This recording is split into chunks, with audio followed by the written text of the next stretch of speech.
አሁን መጥቶ ሞጌ ይገላግልሃል ወይስ ሉላ ያለችበትን አትናገር እንዴ? ብሩስ አይሰጠም አልኩ እኮ መርዞ አይሰጠም። አሁን እንዴት ነሽ? እያመመኝ ነው ጋሽ። አንቺ ግን ሙድ ያሽብኝ ነው። ኧረ እኔ ምንም አልያዝኩም። የቱ ጋር እንኳን እኮ ወለም እንዳለሽ በትክክል እኮ አልነገርሽኝ። እዚህ ላይ ማለቴ እዚህ እታች ልብሳካ እንዴ ወለምታ አንድ ቦታ አይደል እንዴ? በቃ እሺ ተሽሎኛል፣ ደህና ነኝ ጋሽ። እና ታዲያ ምንድን ነው የምትፈልገው? በቃ እዚሁ ጨርስና ከዛ አስወጣሻለሁ። ሂድ ልክስክስ። ትልቅ ሰው አይደለ? ዝና እንኳን ይሄን ያክል ጊዜ እዚህ ቤት ውስጥ ዘግቶ ሲያስቀምጠኝ ምንም ነገር አላደረገኝም። እኔ ግን ምንም ባለማድረግ አልችልም።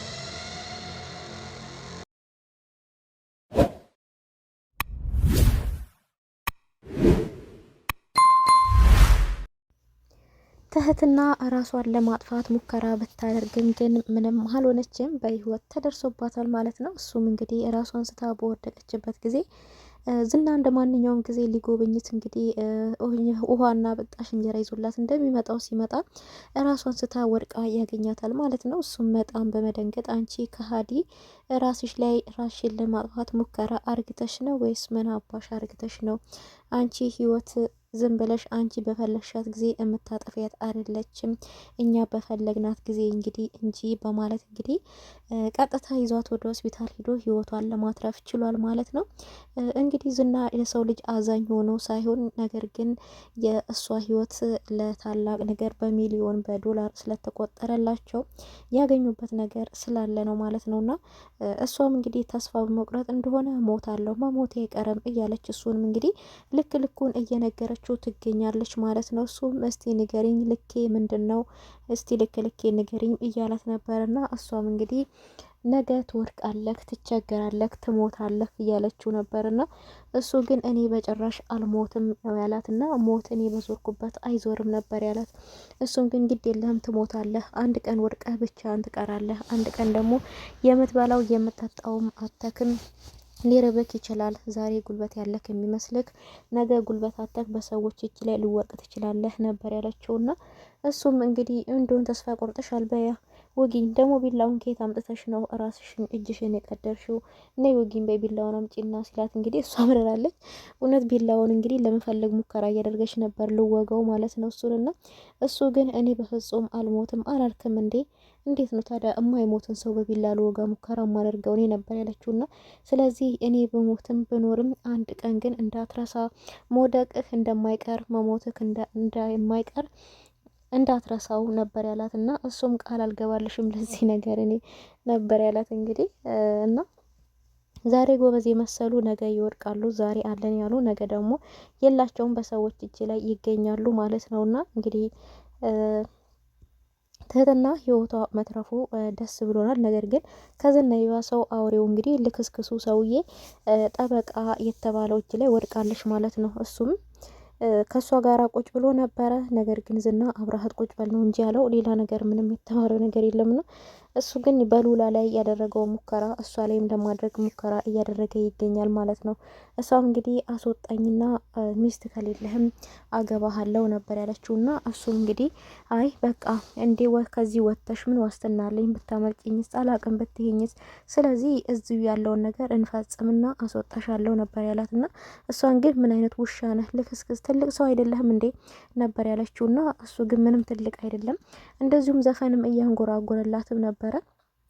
እንግዲህ ዘፈንም ቢያንጎራጉርላት ጥሩ ድምጽ ነበረ ተጠቀምበት ነበር ያለችውና እሱ ግን ምን ዋጋ አለው እኔ በጥብቅና ስራ ላይ እንጂ በእንደዚህ አይነት ስራ በዘፈን ሞክሬው አላቅም ነበር ያላትና እንግዲህ እሱም ድጋሚ በዝና እጅ ውስጥ ችግር ውስጥ መግባቱ አይቀርምና ትህትናን ለመድፈር ሙከራ እያደረገ ነበረ።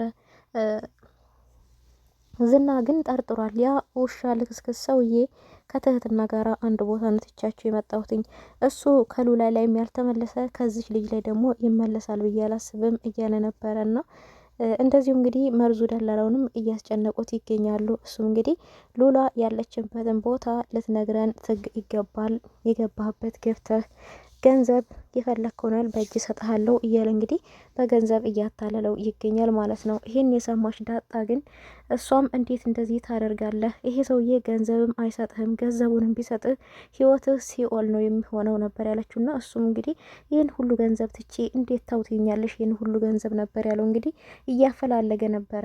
ዳጣ እንግዲህ በኩሏ ህይወትህ ሲኦል እንዳይሆነብህ ነግሬሃለሁ ነበር ያለችውና እና አንተ አዲስ አፍቃሪ ነኝ እያልክ ብሩን ወስደህ መብላት አትፈልግም ወይ? ብሩ ተሰጥቶክ መሞት ነው የምትፈልገው? የማሌትን ህይወት ሲኦል እንዳደረገው ያንተን ህይወትን ሲኦል እንዳደርገብህ እያለችው ነበር ዳጣ ማለት ነው። እሱም እኔ አዲስ አፍቃሪ ነኝ፣ የኔን ጥቁር አስሙድ፣ የኔን ኮሮሪማ፣ የኔን ቆንጆ ኢፍራታን ትቼማ መሞት አልፈልግም። መስዋዕት መክፈል ካለብኝም ለሷ ነው፣ መሞትም ካለብኝ ለሷ ፍቅር ነው እያለ ነበርና ነገር ግን ከነ መጨረሻውም ሲሙን እንግዲህ ሰባብሮ ጥሎት ነበረ። ኢፍራታም እንግዲህ ወደ ገጠር ሄዳለች የለችም ማለት ነው። እንግዲህ ኢፍራታዬ እያለ እንግዲህ የኢፍራታ ፍቅር እያንቀለቀለው ይገኛል ማለት ነውና ነገር ግን ከዳጣ ጋር አውርቶ መለስ ሲል እንግዲህ መሀሌትም መታበት ነበርና እሷም እንግዲህ ምን ላይ ደረስክ? የሉላን ጉዳይ ለዝና ደውልና ንገረው የደረስክበትን ነበር ያለችው።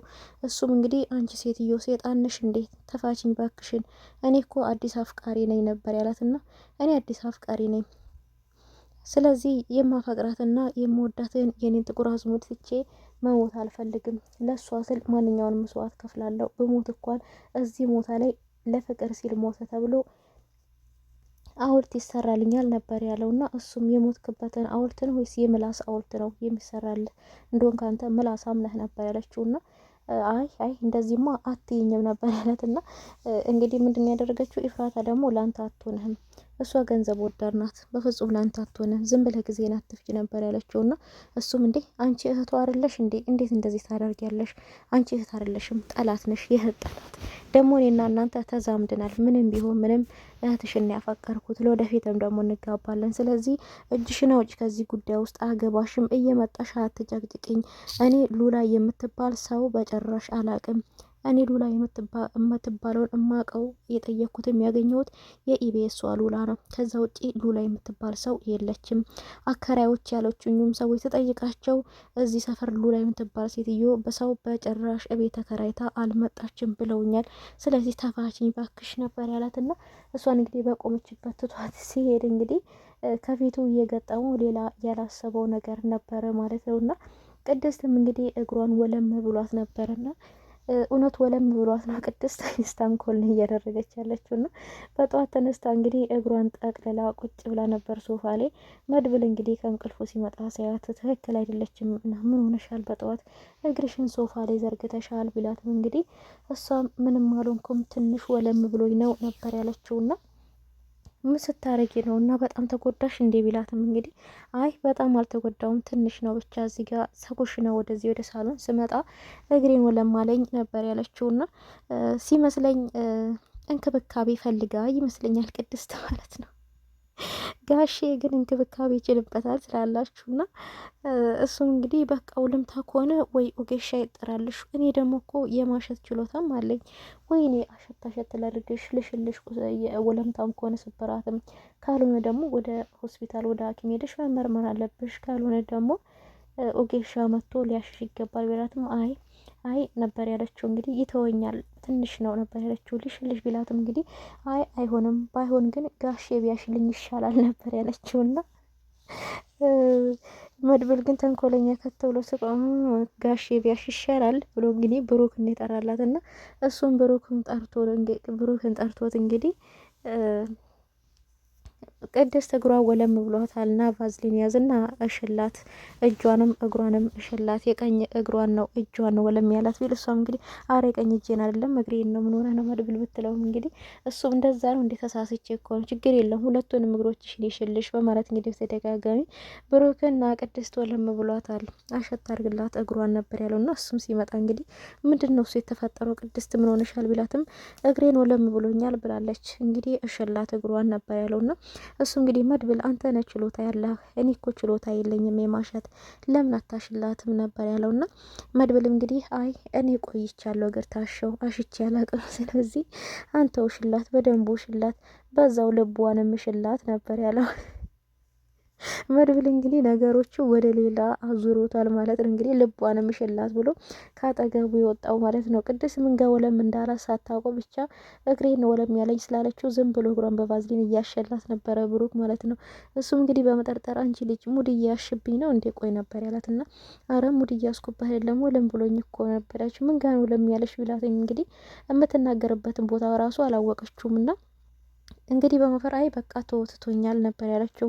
ግን መቼ ድረስ ነው ጋሽ የምትይኝም ቢላትም እንግዲህ ፈጣሪ ፈቀደ ድረስ ነው ጋሽ የምለው በማለት ወስናለች። እንግዲህ የኛም ጥያቄ ነው መቼ ነው ጋሼ እያለች የምትቀጥለው መቼ ድረስ ነው የሚለው ለኛም ጥያቄው ነው ብለና ቅድስት ማለት ነው። እንግዲህ ምሳሌም እንደዚሁ ወንድም እፈልጋለሁ እኔ ወንድም የለኝም እያለች ነበርና እሱም እንግዲህ አንድ ቀን ውሃ ጋር ሄጄ እጫወታለሁ ውሃ እኮ ደስ የምትል ልጅ ናት ስትል እንግዲህ እሷም መሰሪያለች ተመንደር መጫወት ናፍቆሽ ነው ወይ ብትላትም አዎ እኛ ጋር ልጅ የለ ከማን ጋር እጫወታለሁ እኔ ወንድም የለኝ እህት የለኝ ነበር ያለችውና እሷም እንግዲህ ቅድስም እንግዲህ ነገር ፈለጋ እንግዲህ ጋሽን አባትሽን ልጅ ውለድልኝ ወንድም ባዩ ስትላት እንዴ አባት እንዴት ይወልዳል የምትወልደው እኮ ሴት ናት ነበር ያለችውና ስትላት እንግዲህ ንገሪው እኮ ያምጣልሽ ነበር ያለቻትና እንዴ ልጅ ይመጣል እንዴ ተረግዞ ይወለዳል እንጂ ነበር ያለቻትና እንግዲህ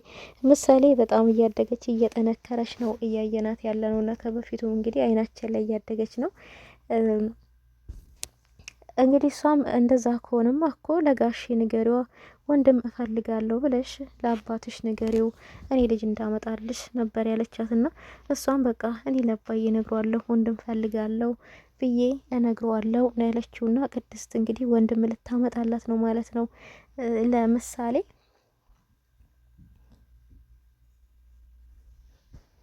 ሌላው ነገር እንግዲህ የትህትና ጉዳይ ነው ማለት ነው። ትህትና እንግዲህ መድብል እንደሚያወጣት ቃል ገብቷል ማለት ነው። እሱም እንግዲህ ሌላ ምስክር ስለሚጎላቸው ማህሌት ከዛ ከቤት ስለወጣች ስለማትመሰክርላቸው አንድ የውጭ ሰው ስለሚያስፈልጋቸው ስለዚህ ከአንተ ጋራ ታስራ የነበረችው ልጅ በማለት ጠይቆታል ማለት ነው። ብሩክም እንግዲህ ትህትና ናት ወይ ሲለው አዎ ትህትና ናት ብሏል ማለት ነው። እሷም እኮ አደራ ብላኛለች ቤተሰቦቼ እንደሞትኩ ነገራቸው ወንድሜ ደግሞ የጠፋው ህመም እንዳላት ወንድሜ ቢገኝና በሞት ቅር አይለኝም ብላኛለች ይህን ሁሉ እንደምፈጽምላት እንደማግዛት ቃል ገብቼላታለሁ ነበር ያለውና መድብል ግን እሷ ወደ ዝና ቤት ውስጥ እንደገባች እንግዲህ ከመሀሌት ኢንፎርሜሽን ሰምቷል ማለት ነው። ከዛ ካለችበት ቦታ ወስዶ እንግዲህ በመፍራት የራሱ ቤት ውስጥ እያኖራት እንደሆነ ነግሯለች ማለት ነውና መድብል እንግዲህ ያመጣው ሀሳብ እሷን ልጅ እንደምንም ብለን ማስወጣት አለብን፣ ቤቱ ግን በጋርድ ይጠበቃል፣ ቢሆንም እኔ የውሃ ቧንቧ እንደሚያስተካክል ወይም ደግሞ ቆጣሪ እንደማይሰው ሆኜ ገብቼ ሰርቪሶች ውስጥ ከፋፍቼ አይቻት መቼም ዘበኛውን ገፍትሬ መውጣት አያቅተኝም። አንተና ሞገስ ደግሞ መኪና ይዛችሁ በር ላይ ትጠብቁኛላችሁ። እችን ልጅ ነፃ ማውጣት መቻል አለብን እያለ ይገኛል። እንግዲህ እንደምንመለከተው ከሆነ ትህትና ነፃ የምትወጣበት ጊዜ ቅርብ ነው ብለን እናስባለን። ነፃ የሚያወጣት እንግዲህ ብሩክና መድብል ናቸው ማለት ነው እንጂ ሌላ መፍትሄ ምንም ማምለጫ መንገድም የላትም ማለት ነው። ጠበቃ የሚባለው ውሻም እንግዲህ በሷ ለመጠቀም ነው እንጂ ምንም አይነት ለሷ የሚያመጣላት መፍትሄ እንደሌለ ነው የተረዳ ነው የተመለከት ነው ማለት ነውና ማህሌትም እንግዲህ አንድ የተሰጣት ስራ ነበረ። እሷም እንግዲህ የገባሽበት ገብተሽ ሉላ ያለችበትን ልትነግሪኝ ይገባል በማለት ነው እንግዲህ ስራ የሰጣት ዝና። እሱ እንግዲህ ምንም አይነት ነገር መፈለግ አይችልም በራሱ መንገድ፣ ነገር ግን ሰዎችን ነው የሚጠቀመው፣ ገንዘቡን ነው ተጠቅሞ ሰዎችን ለማጥቃት የሚሄድበት መንገድ ማለት ነውና ነገር ግን ዳጣ ከብዙ ጉድ አድናቸዋለች ማለት ነው ሉላንና ሞገስን። እሱ እንግዲህ ደላላው ቦታ ሊጠቁማቸው እንደሆነ አድራሻውን እየደረሰበት እንደሆነ በሰማይ እንደሰማች እንግዲህ ደውላ ለሞገስ ነግረው ነበረ። ሞገስም እንግዲህ በጣም ደንግጦ ለምን ትላንትናውኑ አልነገርሽንም ነበር ያለውና እሷም እንግዲህ ያው በቃ ነገሮቹ እንደተስተካከሉ እሱንም እንዳስመለሰችው እንደዚሁም ደግሞ ሲሙንም ሰባብሮ እንደጣለው ትነግሯለች። እሱ ግን አላመነም። ይሄ ሰውዬ እኮ አውሬ ነው፣ ከመጣ እኮ ከባድ ችግር ነው የሚፈጠረው። እኔ ከሉላ ድጋሚ መለያየት አልፈልግም እያለ ነው የሚገኘው ማለት ነው። እና እሷም እንግዲህ የጠበቃው ሽጉጥ አንተ ጋር ነው ያለው በማለት ነበር ያለችው። እና እሱም አዎ የጠበቃው ሽጉጥ እኔ ጋ ነው እስካሁን ያለው ያለው። በጣም የሚገርም ነው። ጠበቃው እንግዲህ ሽጉጡን አስረክቦ ነው የሄደው ማለት ነው፣ ለሌላ ስራ ሄዶና እሷም እንግዲህ ከመጣ በቃ እሱን ግንባሩ ማለት ነው ነበር ያለችው። እሱ እኔ ግንባር ማለት እኮ ቀላል ነው፣ ነገር ግን እኔ መሞት አልፈልግም፣ መግደልም አልፈልግም፣ ነገር ግን የተሻለ ነገር አድርጌ መኖር ነው የምፈልገው፣ ቤቴ ደስተኛ ሆኜ መኖር ነው የምፈልገው እያለ ነው የሚገኘውና እንግዲህ ሉላና ሞገስም ነጻነታቸውን ሊያውጁ ይገባል፣ ፍትህ ለትህትና እያል እንገኛለን። በስተመጨረሻውም እንግዲህ መርዙ ደላላው እንግዲህ ተገኝቷል ማለት ነው። እሱም ዝና ያበበ ደንበሳ ላይ ከመሀሌት ጋራ መኪና ውስጥ ቁጭ ብሎ እያወራ እያለ ድንገት እሱን ያውታል። እሱም ባዩት ጊዜ መሀሌትን ተደበቂ፣ ቆይ ላናግረው በማለት እንግዲህ እሱም እየተንቀለቀለ በዛ ሲያልፍ እንግዲህ ይጠራዋል። አላወቀው ነበረ። እሱም ቤት ምን ትፈልጋለህ የኔ ጌታ? ቤት፣ መኪና ወይስ ምንድን ነው የምትፈልገው? ሁሉም ነገር አለ፣ ገነት ሲኦል እያለ እየለፈለፈበት ነበረ። እሱም ያወቀኝ አልመሰለኝም ነበር ያለውና ባለሀብት ነክ ሲለው አይደለውም፣ ደላላ ነክ አይደለውም፣ እሺ ጎምሩክ ነክ አይደለውም፣ የመንግስት ሰራተኛ ነክ አይደለውም። መጨረሻ ላይ እንግዲህ ዝና እንደሆነ ትዝ ብሎታል። በጣም ደንግጦ እንግዲህ ሸሽቶ ለማምለጥ ሙከራ አርግቷል ማለት ነው። የዛሬ ቪዲዮ ይህን ይመስላል። ቀጣይ ቪዲዮ ምን ሆነ ይዤላችሁ እመጣለሁ። እስከዛው ድረስ ቻናል ሰንብቶልኝ ቪዲዮ ላይክ እያደረጋችሁ አመሰግናለሁ።